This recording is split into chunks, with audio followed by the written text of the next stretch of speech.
Hey guys, welcome to another video for August on the VP Concepts YouTube channel. How did that sound? Was that professional enough? Hey, I missed you guys. I'm about a week late putting something out this month because usually when I come on, I'm talking about products I get and try and the results and stuff like that. But the couple things that I'm still working on in the background, I can't talk about yet. So I really wanted to put something out knowledge-wise. My channel, I usually don't sit and talk about something that I've learned in my experience, different formats, different experiences, and I think it would be helpful for you guys.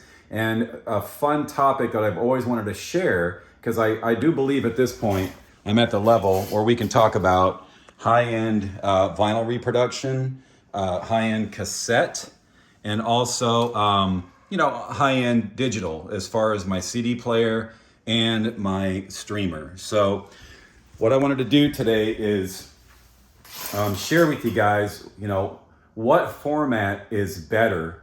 Is it better? Why does this topic keep coming up all the time on the forums? And I know that a lot of guys are just starting out or have been in the hobby for a while. Maybe they stuck with CD or streaming for their listening pleasure, never really got into a turntable, especially a cassette player. And they're just wondering, what are the pitfalls? What are the joys of the other formats? Because it is an expensive hobby, let's be honest, right?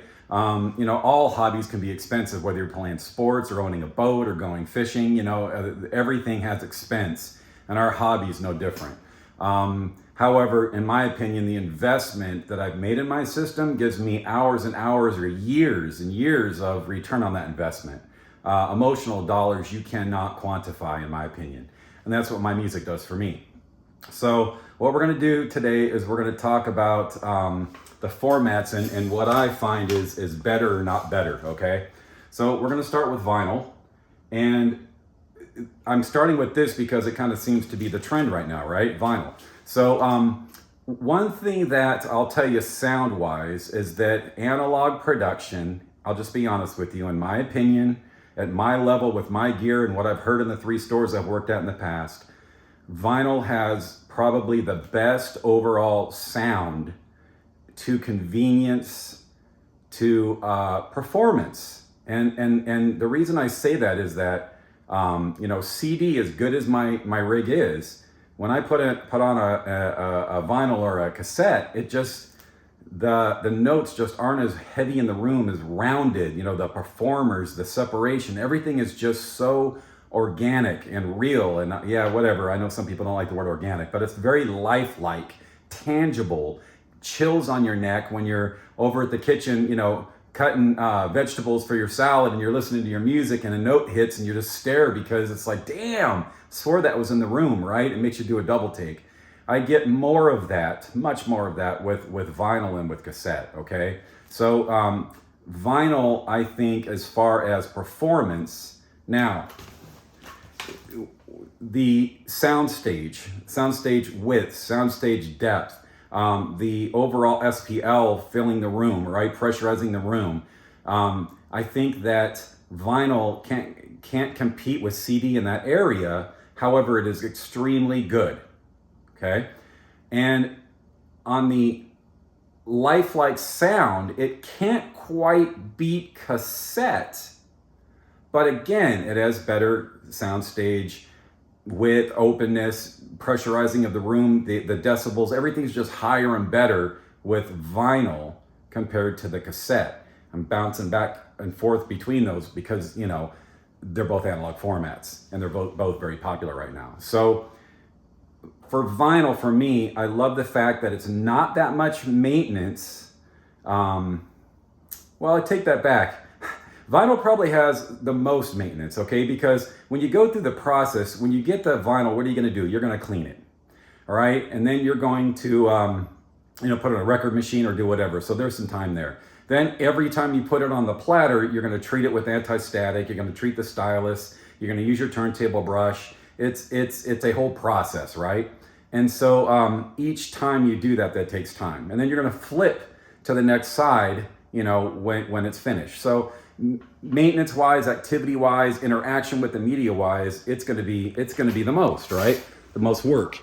But the reward, again, is incredibly lifelike, live sound in your room. Okay. The downside, ticks and pops, obviously. I've got on here a very nice cartridge. Okay, it's a Hanna ML. I do have still points under the turntable, and I do have two platter mats that work in conjunction together. One's a Herbie's audio mat, and the other one's a Gold Ring. Okay, and man, I get beautiful sound, but you're always going to get that damn shotgun pop coming out of that vinyl, especially when you go buy older ones. And that is from an audiophile perspective, it sucks. I don't want to hear ticks and pops and bangs, especially in my setup, and that's even with a brand new vinyl. Okay, so yes, analog is a happy medium between cassette and CD because it sounds more lifelike than CD. It has better soundstage depth, width, and a higher decibel in the room before it kind of collapses than cassette.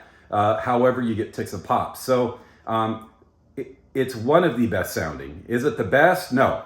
I mean, right, depending on what your needs are, everything's going to have give and take.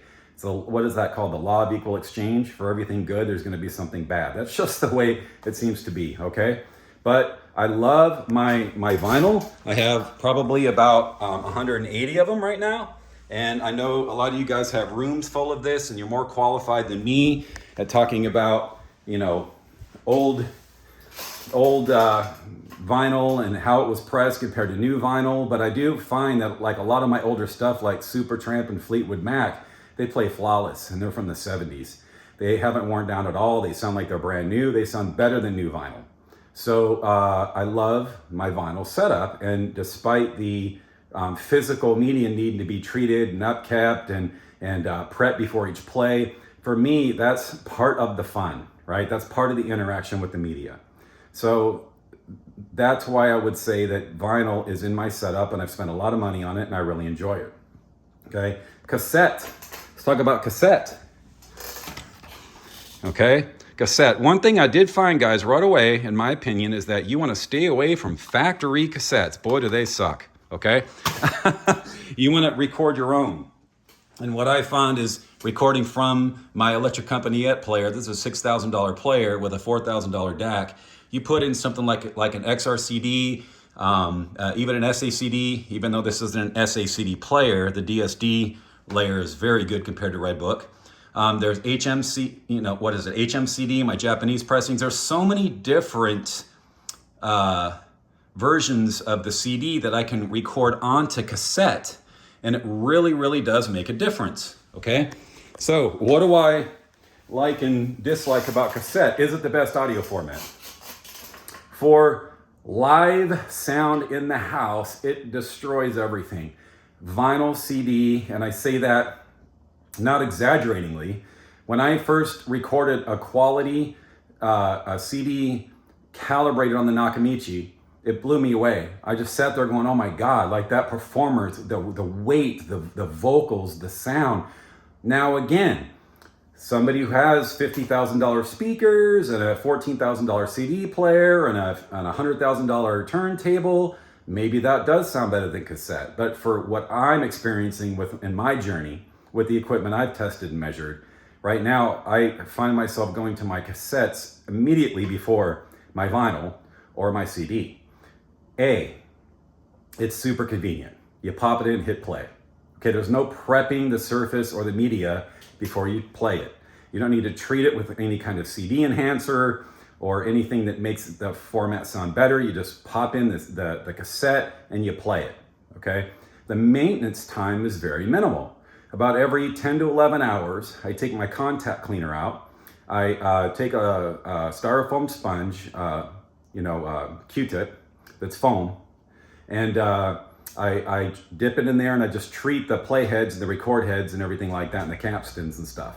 So it takes 2 minutes. So the maintenance time is very low on cassette. Yes, you do have to flip it on each side. That's no biggie, because again, I still like interacting with the player and the media. But it's awesome, it's tremendous. The downside is it does not play as loud as vinyl or CD. So when now don't get me wrong, in my studio, when I turn it up, it's fine, but you can absolutely hear it hitting its ceiling. Or with vinyl and CD, it's just way higher.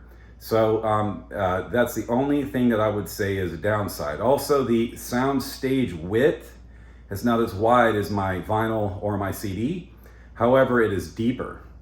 So that's kind of a nice trade-off there. But man, do notes and instruments and I mean, it's that notch above vinyl in my setup that just sounds more real. And I really find myself going back to the cassette. Now, again, we're talking about a properly maintained machine, a high-end machine like I have, the CR7A. It's got the auto calibration. I'm using top quality cassette media. I use Type 2s. I'm not using Type 3s. I'm using Type 2 cassettes to record on. But it's absolutely magical, and I just tear up hearing violins or vocals on cassette. So, but again, it doesn't play as loud. The soundstage isn't as wide. So there you go. That's my take on my cassette. So the lowly CD, right? The CD I love because, once again, you can put it in and play all the way through without needing to flip the media like you do on cassette and vinyl. I like it because you can treat it. I'm using the Oric Illuminator on my CDs, and it makes it sound very analog-like. It takes away that digital glare that's on there. Even with the $10,000 digital front end, I still have to treat the CD to take that digital glare off of there. So I like that you can treat a CD. I enjoy that it also has the notes and the artwork on it, just like cassette and vinyl, right? CD obviously has the highest ability to pressurize a room or play at loud levels without distortion. It has a wonderful, wide, deep sound stage. Again, I think cassette is a little bit deeper or more fleshed out than CD, but the CD is effortless without any ticks or pops or anything like that. Now, on the cassette, I should have mentioned for some of you guys, there can be tape hiss, and a lot of guys will use Dolby A or B, Dolby B or C. I don't. This setup is so clean that you can't hear any hiss. So I didn't even bring that up. But yes, for some of you who listen to cassette, you'll get hiss. With vinyl, you get ticks and pops. With CD, it's dead quiet. No noise floor, right? So obviously, the trade-off on that is it just does not sound quite as analog or real.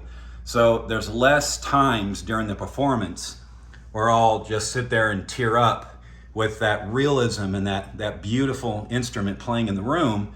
I still do, but just, man, you go to that album, right, that vinyl or that cassette, and then you're going, damn it, I just don't want to play CD anymore. I just want to burn everything onto cassette.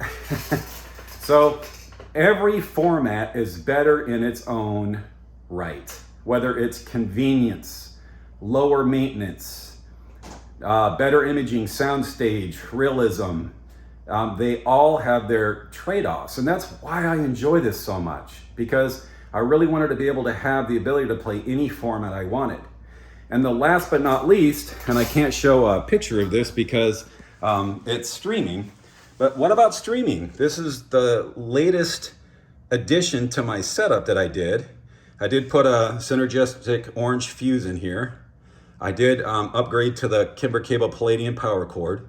It does have the Kimber Cable Select pure silver coax cable going in from the CD to this. But what about streaming? This is a streamer DAC. So streaming, I did upgrade my network. I did another video on that earlier this year, where I talked about upgrading with the better Wire World Ethernet cables and my Ethernet switch and all that.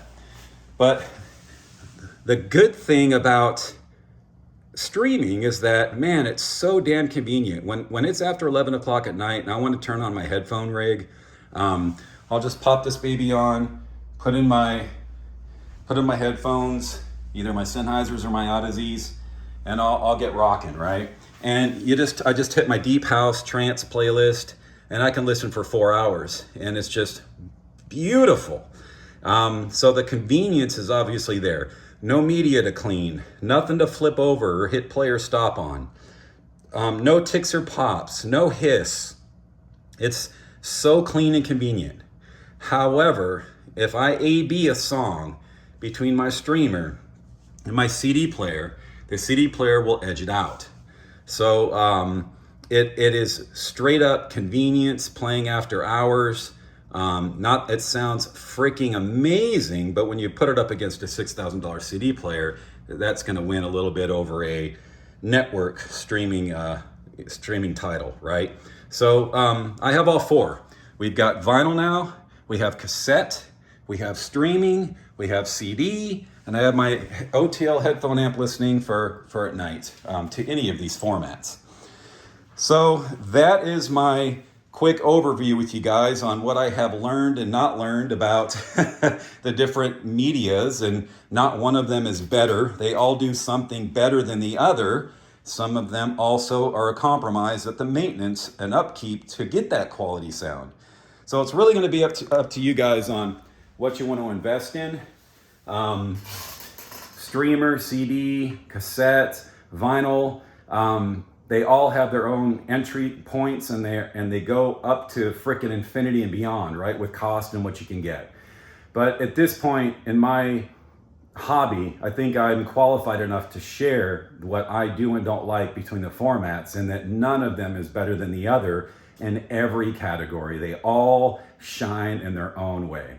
So, let me know what your comments are, what you hate or like about vinyl. Do you have a cassette player? Do you stick strictly to streaming? Have you invested in a high-end digital front end for CD because it seems like it's also making a comeback? I'd like to know. So with that, happy August, guys. Give you a little customary shot out the window in Seattle today. Beautiful weekend here in Seattle. And I will catch you guys on the next video. Bye-bye now.